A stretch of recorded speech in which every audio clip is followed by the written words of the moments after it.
with Spartan, the property management edition. That's what we're going to call it.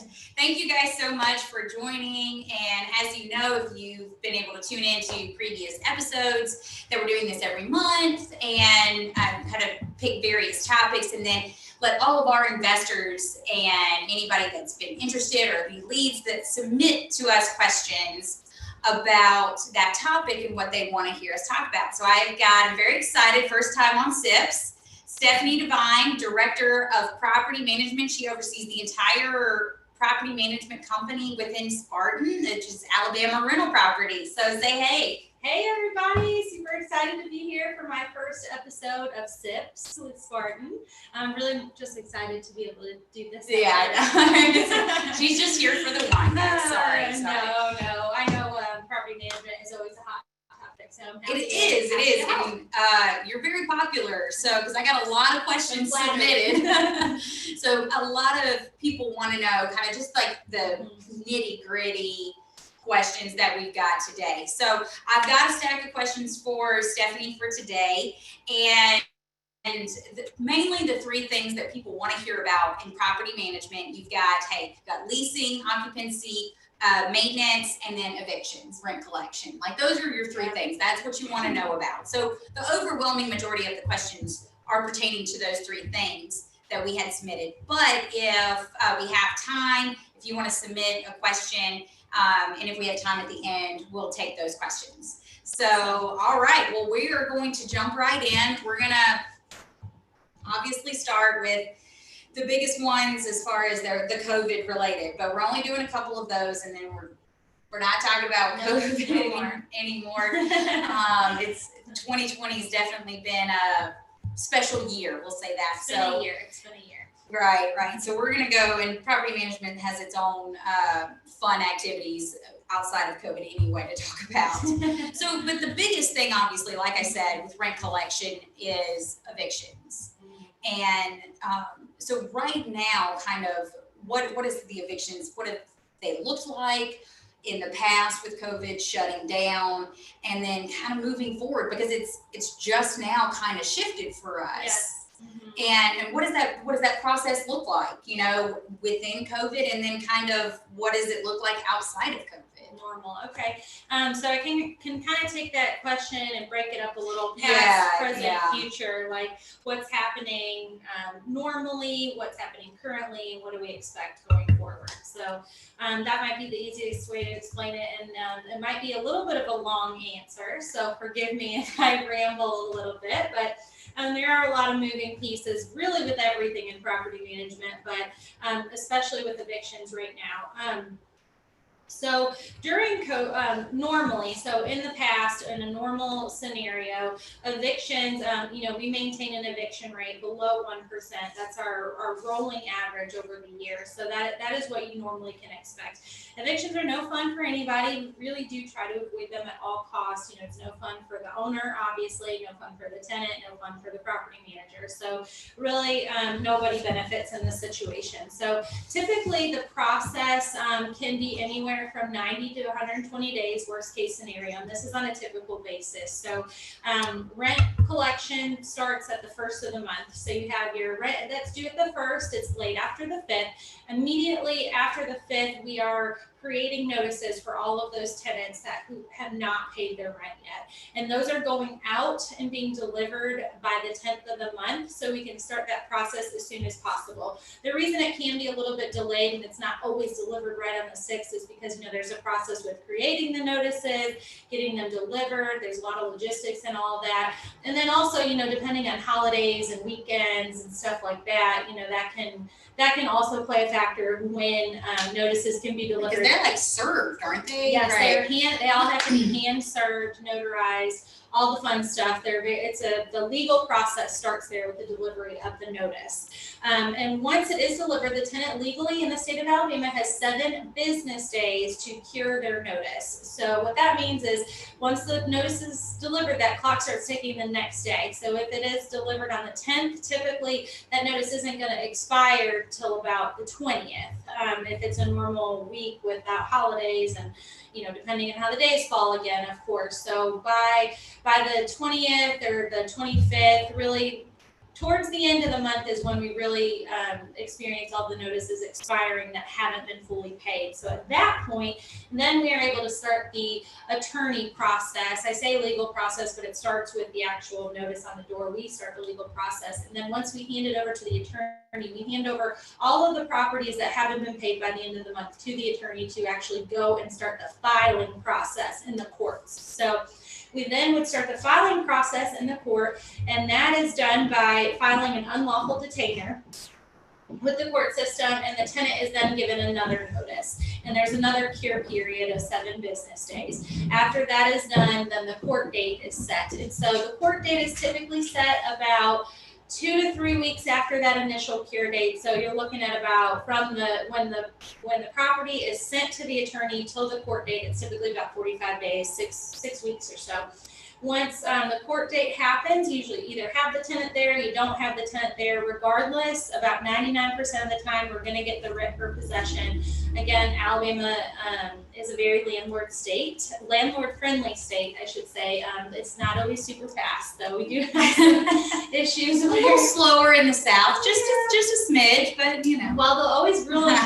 Almost always rule in our favor. It could be a little bit of a waiting process, and that's kind of that could be the frustrating part and the confusing part. Like, hey, my tenant didn't pay, they should be out. Well, there's a process behind it, and so once we get the writ for possession after that initial 6-week waiting period, then it would go to the sheriff's office, and the sheriff has to physically set the tenants out if they wait till the bitter end, if they stay in there as long as they possibly can, which is always worst case scenario.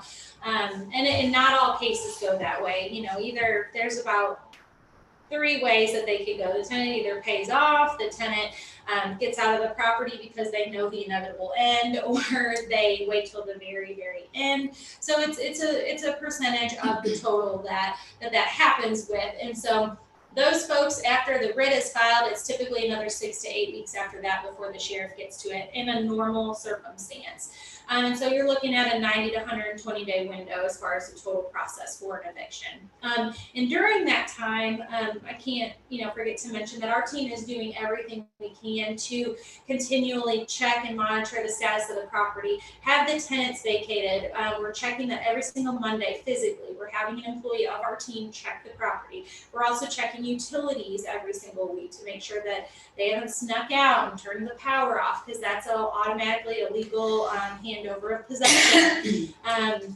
Utilities, and then also, we're also calling them, texting them, stalking them, if you will, to make sure that we're doing everything we can on the owner's behalf to get these folks out. A lot of times we lose communication with tenants after they start going through the process. They just don't want to, talk to anybody. But again, we're physically going to these properties. So that's kind of normal case scenario, best case and worst case with an eviction. So currently, and let me just you're fine. Just the reason why we have so many questions is because with maintenance and leasing, that's pretty much consistent across the board from state to state, property management company, across the board. But with evictions, that process varies so much state to state. Mm-hmm. So, our process in Alabama is very different than, Tennessee, Mississippi, Georgia, just our neighbors. Yeah, and we have investors all over the country, let alone the world, mm-hmm. where, I've heard some of our French investors say it can take years to get people out sometimes. So, state to state, but, country to country, we have investors all over the place. So it's definitely different.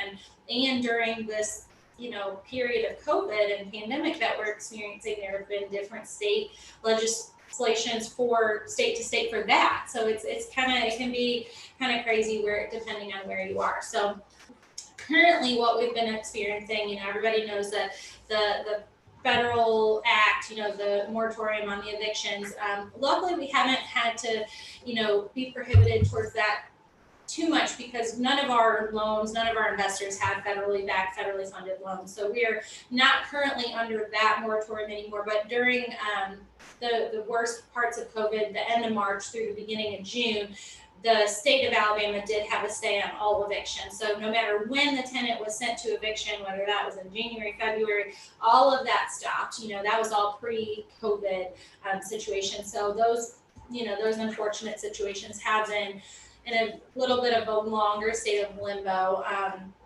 So we did have to stop from end of March till beginning of June. So that was really kind of tough on us, but we didn't have, we weren't affected nearly as much as we thought we would be rent collection wise. As far as, people losing jobs. And, I think that it's just a good testament to the class of tenants we are renting to. It's essential workers. A lot of them are essential workers, and we've got a lot of manufacturing here in the state of Alabama. Those are essential jobs. So we've obviously we've had our tenants lose jobs. We've had our tenants that have had struggles. I cannot say that it hasn't affected us, but it was very surprising as to how little it affected our AR rates and eviction rates. But so we anticipated a higher rate of eviction in the end of COVID, or really currently it's kind of happening right now where we are in the present, because everything lasted a little bit longer than everyone anticipated, shutdowns and job losses and things like that. And so really this month is kind of when it's really catching up, and we do anticipate about a 20% in eviction rate, really only because we haven't been able to send anybody in the last 3 to 4 months. And so that is coming, and it is something we've been anticipating. And so we're prepared for it. We've got the team in place. We've got the relationships with our attorney and with the sheriff. We actually, fun fact, we're able to meet with the sheriff today, and they've been able to catch up through June already. So that's awesome. Yeah, that was really, really exciting news, because we expected them to get way, way, way behind with not being able to, having all of those cases on their plate that were pre-COVID, and then also having an influx post-COVID. We anticipated a lot longer than normal wait times, but what we're seeing now is it's not going to be as bad as we anticipated, but I can't make any promises. Right, I know. And when everything first shut down back in March, and you guys that joined us for the first SIPs will remember, I mean, we were panic mode. It's like, oh my gosh, nobody has to pay their rent. Yeah. Like it was full on freak out. Thought that too, some of them. Yeah, so I mean, it was definitely very, very, very panicked. And we talked about, we gave the discount in April and May. And so we've seen the ones that maybe couldn't catch up, or just maybe were issues prior to. And yeah, that's a great point. We've had a lot, like by now we've figured out who's gonna be the ones to kind of get themselves caught back up, who are the ones who are just being habitual non-payers. We've been able to separate the group and really know the people who are going to be going to eviction and not. And our owners have been so gracious, with the discounts, with the incentives that we've provided for tenants. We've had some really, really, really overly gracious, like some stuff that's really just taken our breath away that people have offered to the tenants that have been going through hard times. So we appreciate that, the kindness and compassion, and it's really taken some tenants really by surprise, and it's been really nice to deliver. It's such a hard line to play. It is. It really is. With this type of situation. So you said a 20% increase. What is our eviction typically? It's under 1% typically. We maintain about a 0.9% eviction rate, and we do expect it to go up a pretty significant amount, just due to not being able to send people the last 3 to 4 months. But we've got that pretty well nailed down, and again, it's not nearly as much as we thought it was going to be when we first started this. So going into the future, the only thing that we do anticipate is going to be a longer time. Those problem tenants that do decide, hey, I'm going to ride this out as long as I can. We do anticipate those taking a little bit longer on the set outside, when it's normally that 6 to 8 week waiting period. Once the sheriff gets it, we do anticipate that to go up to about 12 to 16 weeks, maybe longer. Hopefully not, but that could be the only thing that we can say we anticipate going into the future.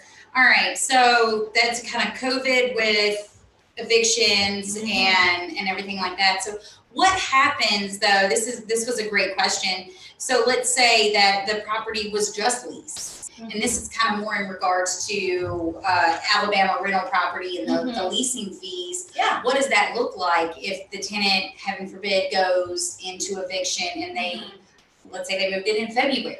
Yeah. What does that look like for the investor that just closed on their house, and this is their first tenant and stuff like that? So great question. What does that look like? we want to make sure that, we do the right thing and that we take care of our investors. Obviously, we always want to incentivize people to grow their portfolios, things like that. If somebody just moved in within this year and they're experiencing an eviction, typically within the first year, we're not going to charge you another leasing fee on that next tenant. That's just not fair.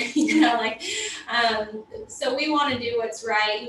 After if you've collected a whole year worth of rent, we're going to look at a proration, just because we obviously still have to pay our team to lease the properties. There's still a lot of marketing involved, still a lot of costs on our end, but again, we are definitely willing to eat that cost in the beginning if you haven't even received 6 months, a year worth of rent. And it is more of a rare case, but it does happen where the tenant moves in and it just kind of happens right off the bat. And we have seen a couple of those through this experience with job loss and things like that. But obviously, we're going to take care of the investor and make sure that you don't have that initial leasing fee again, because that's just something that we need to take care of. I completely agree. So my last question with COVID. So we just talked about the rent collection and evictions and stuff. What would you say though has been the biggest struggle from the property management side? So we've got 1,200 properties right now. Alabama Rental Property does, kind of all in central Alabama, Huntsville.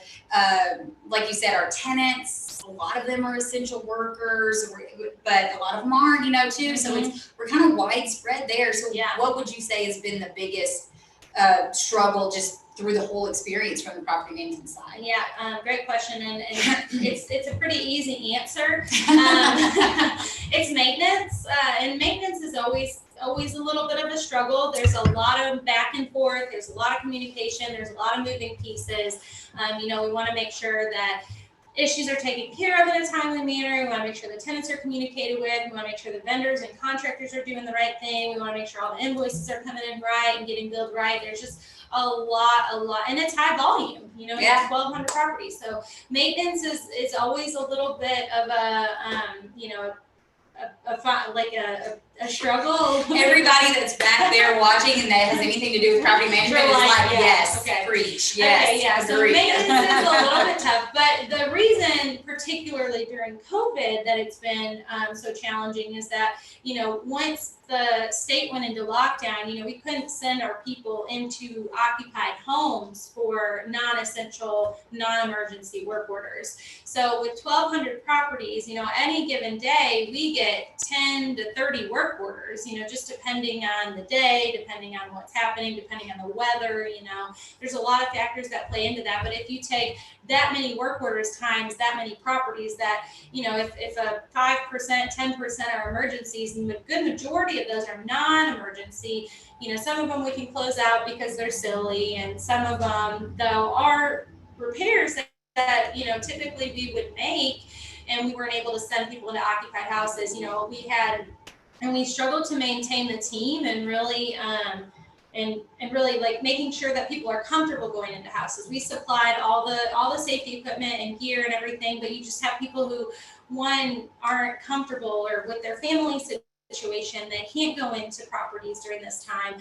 And so we've lost team members, we've lost outside contractors, we've been hiring a lot as well. So we have been going through a lot of hiring, and most recently we've had a lot of really great maintenance folks come on board, but keeping the team in place, keeping the team safe, and then really just dealing with the catch up and the volume right now is really kind of the biggest struggle. So we have seen a little bit of an increase in maintenance numbers recently, just because we're catching up from all the from all the work orders that we haven't been able to reach in the last 4 months, but we do see it leveling out a little bit, and we've got a really great team in place right now, and we're confident in the future with maintenance. So yeah, I mean, 2.5 months of not doing really any of those small little things, man, I mean, of course, it's got to be, that's hard to catch back up to and come back from, for sure. It's been a challenge, but we'll get there. We'll do it.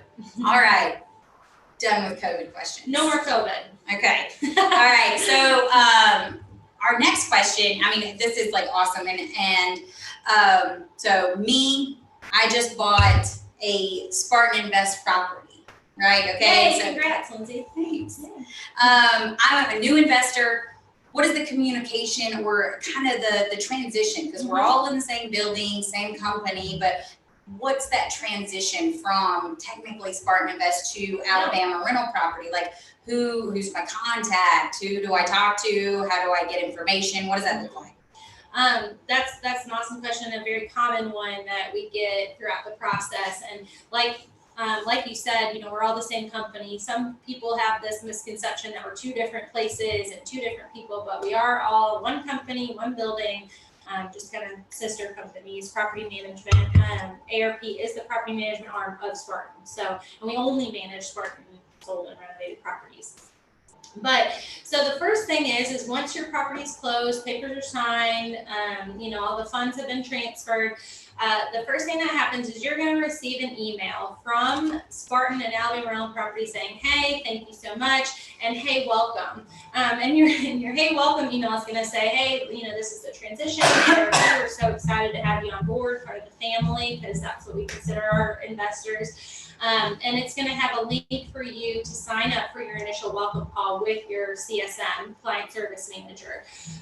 And so we put that on the investor so that way, you guys know your schedules, we don't, and that way you have that link. If you don't know today what you can do right now, like you can come back to it, schedule it, or if we make that initial call and, we aren't able to reach, and then, there's just a lot of things that can happen. So we want the investor to be able to go in and schedule that initial call because they're excited, they're ready to go, and they can choose a time that's convenient for them.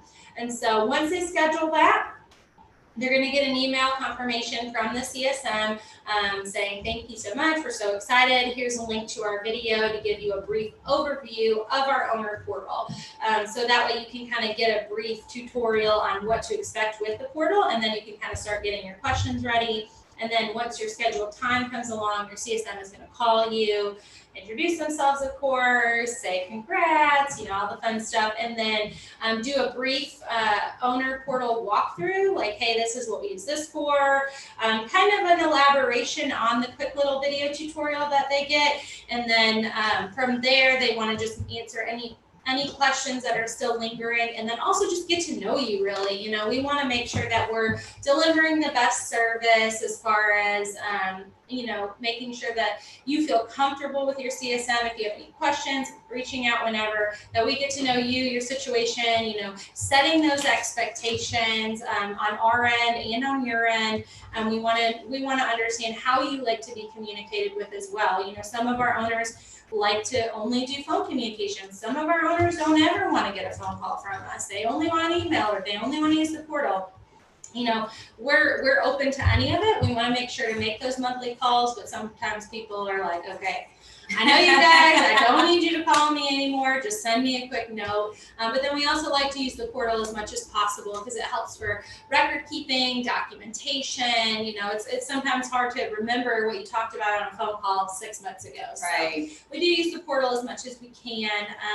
But yeah, and then, really just getting to know your CSM on that first call. And sometimes with our first time property owners, you talk a little bit more in the beginning, and then once you get the groove of it, you kind of ease up and only have that once a month touch point from your CSM. But we're here for the experienced investors, for the new investors.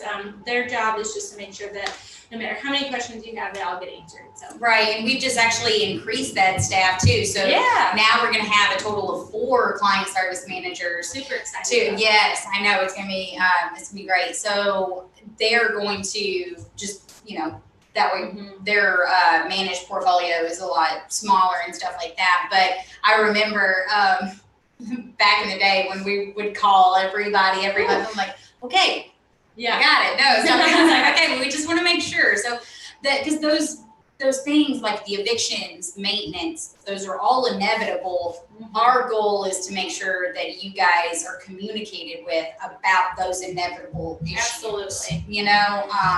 So, and then that's a perfect lead, and we didn't plan this, we should have, because it's perfect lead up into the next one, which is a great one. So the owner statements.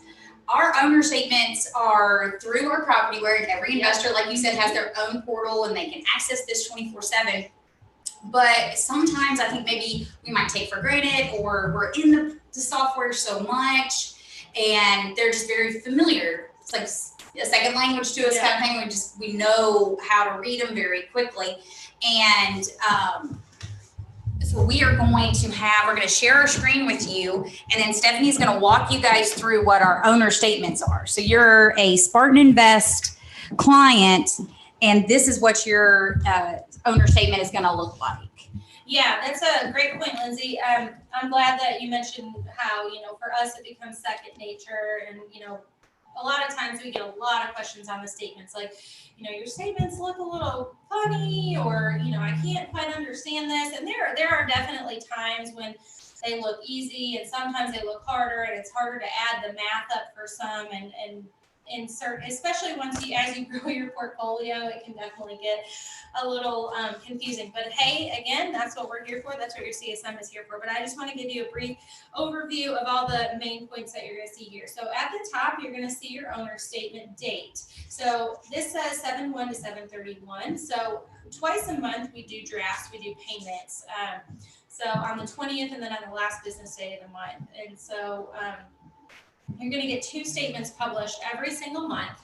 And that first statement is going to come around the 20th. And we do a second statement with the second draft because a lot can happen between the 20th and the 31st. You may have a payment that comes in, you may have a bill that comes. So we want to make sure that you have both of the statements that you need to answer all the questions. So starting there at the top, there's a little line at the very top that says previous balance there on the left.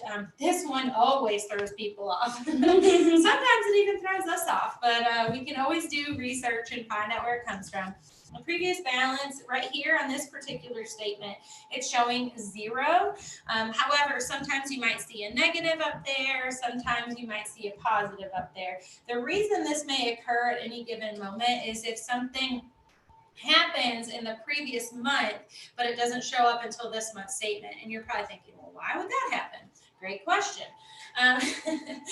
If, say, for example, your tenant had a late fee assessed in June, and it's July, and they didn't have the money to pay the late fee until July, they paid the late fee in July, but it was for June. You're going to have a positive previous balance at the top there for that June charge, but it's not going to show up till July because the actual payment wasn't made until July.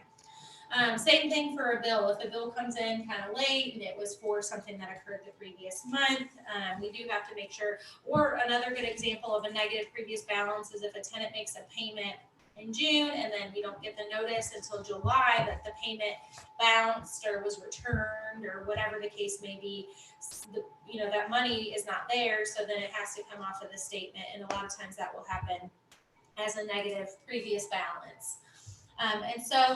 So enough about the previous balance. Moving on to the first page. So you have, the first page is just going to be a general overview of income and expenses. So this isn't going to break anything down for you except for per property, but it's a general overview of income and expenses, and then your total, and then that's it. And so then scrolling to the middle of the second page, you're going to see there that owner draws line where it shows negative $2,371.15.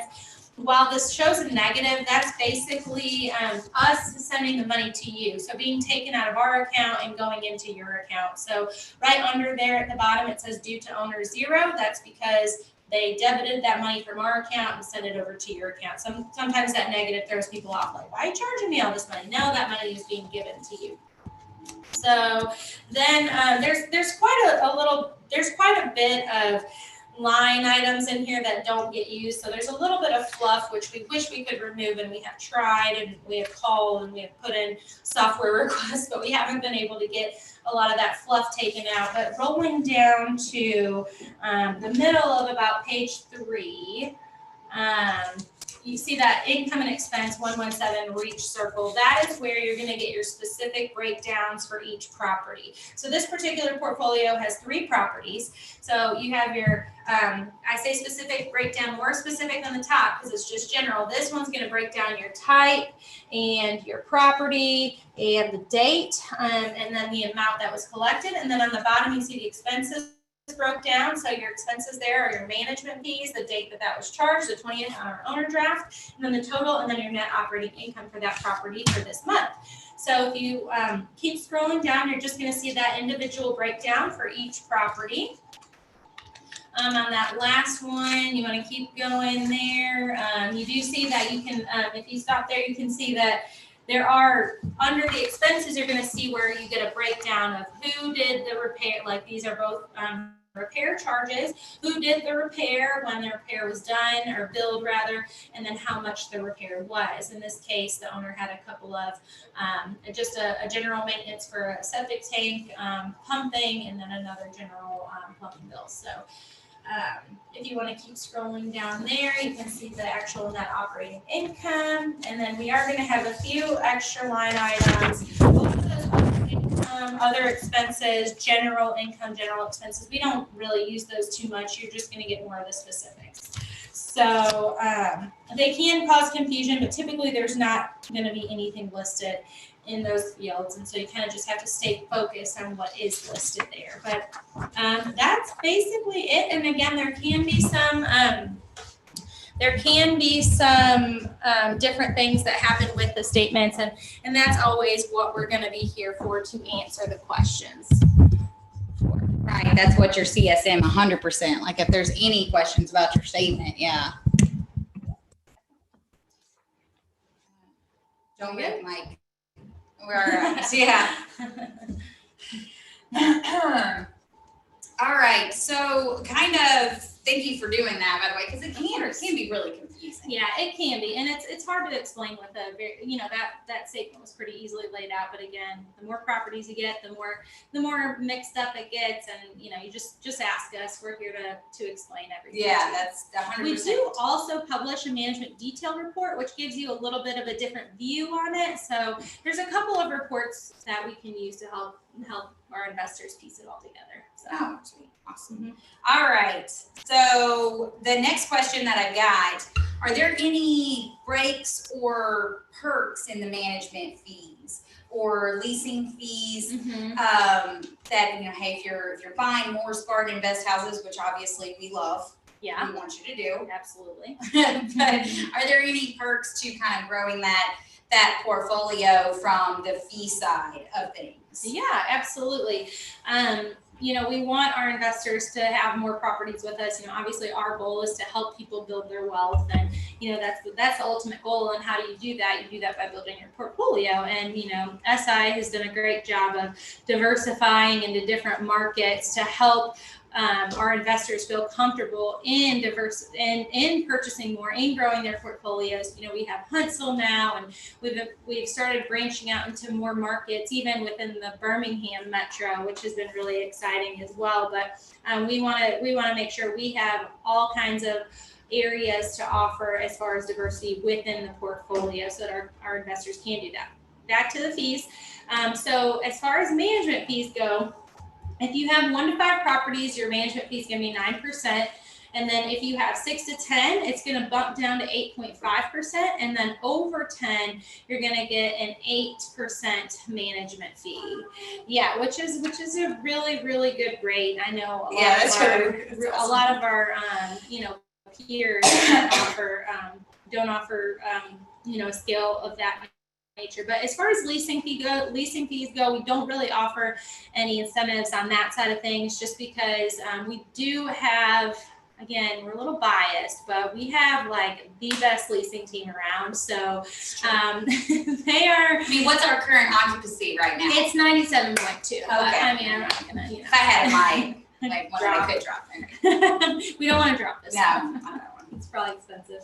But anyway, so we have a really amazing leasing team. We do a lot of marketing, and leasing fees are just kind of a non-negotiable, of course, unless you're in one of those guarantee situations where your tenant doesn't, stay the remainder of their lease or is in an eviction or something like that. We, of course, always want to do the right thing. But incentives to grow your portfolio, mainly on the management fee side. And Spartan's just continuing to venture into new markets. I'm excited to find out what the next one is. Oh yeah. Mm-hmm. We talked a lot about that if you remember on the last tips, talking about additional markets, looking at them kind of more in the southeast area. And so if you want more on that, you can, all of the Sips with Spartan episodes are on our website. And that's the thing too with leasing fees, is that's exactly what it is. It's the cost that it costs us to lease the property. You know, Right. we have 6 full-time leasing agents, licensed real estate agents. It's not cheap to keep Yeah. license. So all the license fees and stuff like that, and then we also have the e-box showing lock boxes that allow people to see a loan, which was a lifesaver during COVID shutdown. Yeah, thank God we made that switch. Yeah. So offering both, I mean, that's essentially what it is. It's just the fee for getting the property leased. Mm-hmm. Okay, this is like one of my favorite ones. Okay, let's hear it. So this one, like I said, we've got 1,200 properties under management. So we have a lot of investors, and we've heard so many differing opinions in regards to Section 8. Yes. You know, I mean, to do or not to do, to accept it, not accept it. For a long time, Alabama Rental Property and Spartan Invest did not accept Section 8 for the rental properties. But in the last year, or right at a year and a half, maybe, we started allowing our properties to be rented as Section 8. So tell me, you know, you've kind of been you're in the thick of it, the day to day. What are the pros and cons of renting Section 8 versus not? Yeah, and that's a big question. It's a big ask. Yeah. There's a lot. Again, I could almost kind of like evictions, like we could talk and maintenance really. I mean, I could talk all day about property management if you guys let me. But so Section 8 is it's been, you know, a blessing, most definitely, for sure. We've been able to help a lot of people. You know, Jefferson County, some of the surrounding counties have opened up more vouchers. They're trying to get more landlords into the program, and us making the decision to do that had nothing to do with that. But we did find a very, very great demand for it when we started it, which was at the time a little bit of a blessing and a curse, because we weren't really prepared to, you know, we weren't really, I guess, used to going through the process of Section 8. Today, we're in, you know, a lot more of an understanding state of how they operate, how we operate. Our team has done a phenomenal job of creating relationships with all of the employees at the Housing Authority, which is a big part of it, believe it or not. But as far as pros go to Section 8, you know, you have a higher rate of renewal, is number one. So even though the leases are only a 1-year lease, you know, moving can be a little bit of a luxury. It's a big expense. Anybody out there who's moved recently or ever really knows that, one, it's a giant pain, and two, you know, it's expensive between moving trucks, or, you know, you have to recruit your friends, and you got to pay them, you got to buy them pizza and beer and stuff.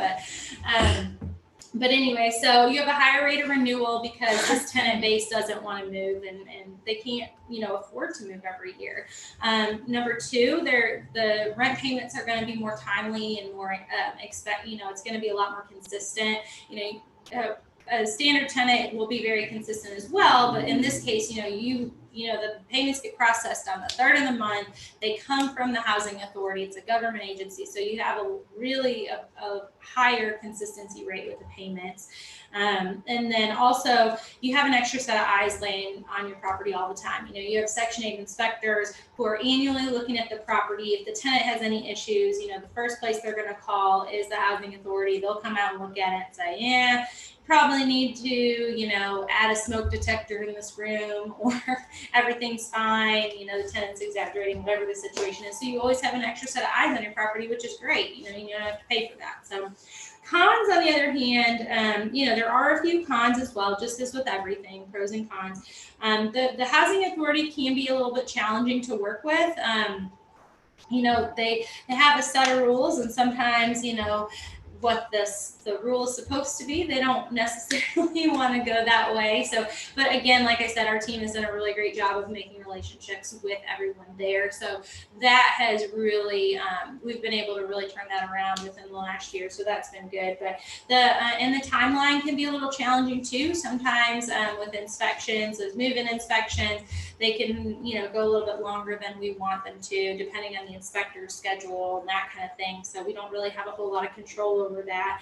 And then, you know, there can be some issues that arise if, you know, somebody at the authority makes a mistake, or, you know, if the tenant gets disqualified, things like that, that can cause a little bit of confusion. And even if, you know, they were in the wrong, a lot of times they, you know, fess up to it. But yeah, so they can be challenging. There's a lot of, Spartan's had some Section 8 properties. For our longest tenant that lives with us has been a tenant in the same house for over 10 years now. And we haven't even had the house the whole time, but she has lived there forever, and she's a Section 8 tenant. She is literally our sweetest tenant. So you know her. Oh yeah. Yep. I won't say any names for privacy, but she's amazing. And we've had a few in our own Spartan portfolio for years and years and years, and they are literally some of our longest standing tenants, and we appreciate them so much. So while we weren't accepting it on the investor side, we did have some internal houses for the long haul, and kind of just decided, hey, why wouldn't we give these benefits to our investors as well? Some investors don't want anything to do with it, which, we can discuss on a case-by-case scenario, but most all of us in the building would say any day, rent to a Section 8 tenant. Right, and especially, coming out of COVID too, the concern wasn't there whether or not your rent was going to be positive. And that's a overwhelming pro. Is obviously that the money is in your account. But the timeline working on any kind of government run timeline, it can be tricky, and whereas on the open market side, if somebody puts a security deposit down and they want to move in tomorrow, well, they can move in tomorrow, so there's a lot to be said to controlling the process. I think that's probably what you're saying, the biggest con. Losing control is tough for sure. Yeah. All right. So we were just talking about our leasing and our amazing occupancy number. So what does that look like? What does that process look like? So at Spartan Invest, we just completed the renovation. We purchased it, renovated the property, and then once it was done, we kind of hand it off to you guys and say, okay, get it leased, while we find an investor client for that property. So what does that process look like when you guys get the property from us? Yeah, there's a lot of layers to it, so buckle up. No. But we definitely, leasing has been something that, if you guys have been with us for any amount of time, that we've always maintained this, but we're very, very, very passionate about our leasing process, because what are you most excited about when you purchase property? Oh my gosh, it's going to get rented. I'm going to cash flow. So leasing has always been something that we've maintained a level of super excited passionateness. Very, very important. Yeah. Anyway, so once a property gets released to ARP, we have a team, like Lindsay said, we have 6 full-time licensed real estate agents on staff. We also have a leasing manager and a leasing admin. So we have a team of 8 people that are literally focused to getting your property leased.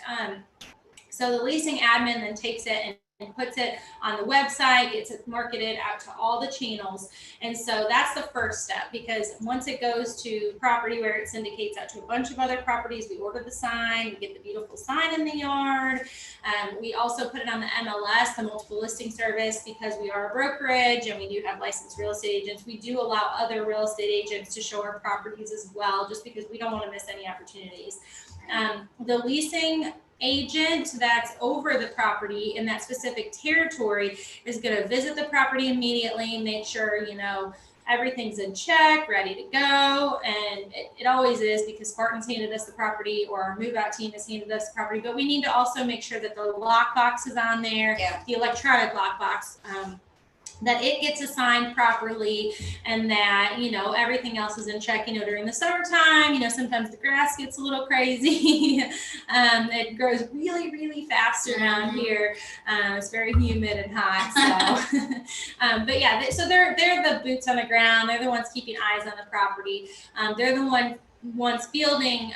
We do have a leasing call center too. I didn't mention them in our team, but we have a full-time 24/7 leasing call center that takes all incoming leads on those properties, and then it goes into our leasing software, which then distributes the leads to the appropriate leasing agent. So the leasing agent is in charge of showing the property, communicating with all the people who are showing themselves the property, also communicating with all the people who are putting applications in on the property. They have a lot going on at any given time in relation to every single property in their territory. And they've just done a stellar job. They all have very few properties in their territory right now, so they're able to dedicate a lot of time and energy on each individual person who is looking at their properties, applying for properties in their area. And so once we have interest and applications, they're communicating with the applications team. We have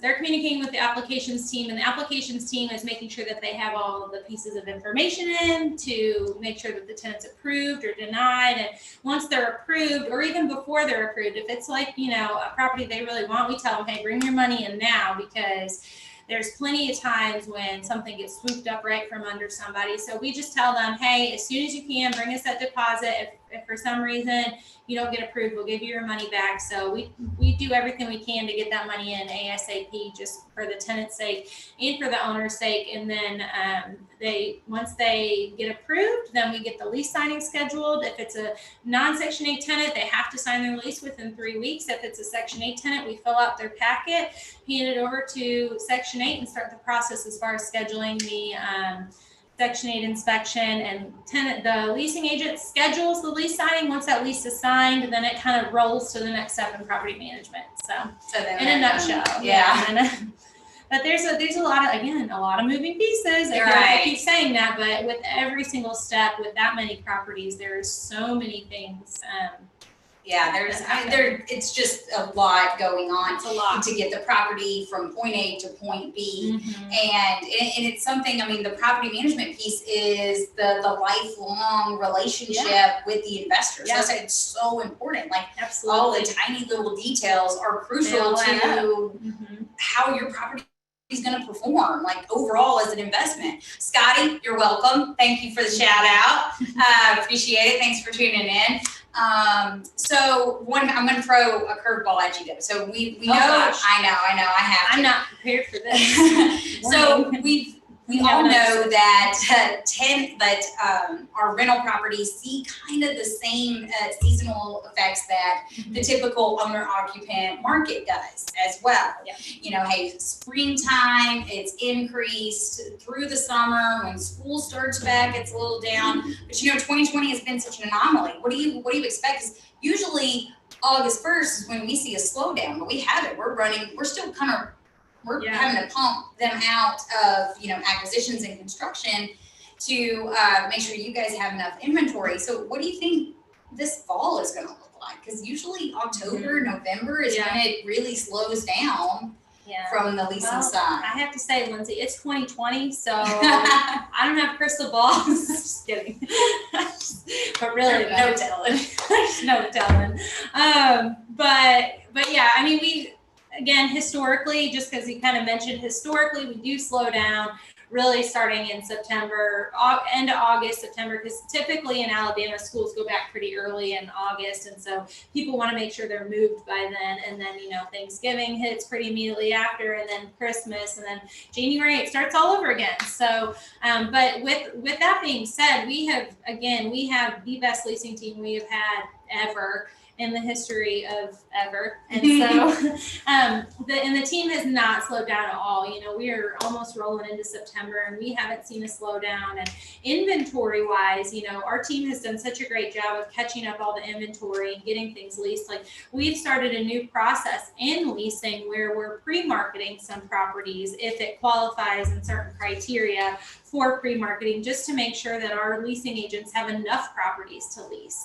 And so we do expect inventory to go up just a little bit, just as historically it does. But I mean, honestly, we're in the best place we could be going into a slower season. 100%, because that's kind of universal for anything real estate, you know, in regards of moving and stuff. Usually in the holidays, nobody's moving during Thanksgiving. I mean, that's why every November we offer free Thanksgiving dinners to anybody that signs a lease within the month, like before Thanksgiving. We're buying the turkey dinner and the sides. Oh yeah, we're doing one right now well, which shout out to one of our leasing agents, Simone. She just had a great idea, with all of the kids going virtual this year, with most of them, some of them aren't, but with the good majority of schools going virtual, she said, hey, why don't we do like a tablet promotion or something like that, where we can really help our tenants with a real life struggle. And so we're like, yeah,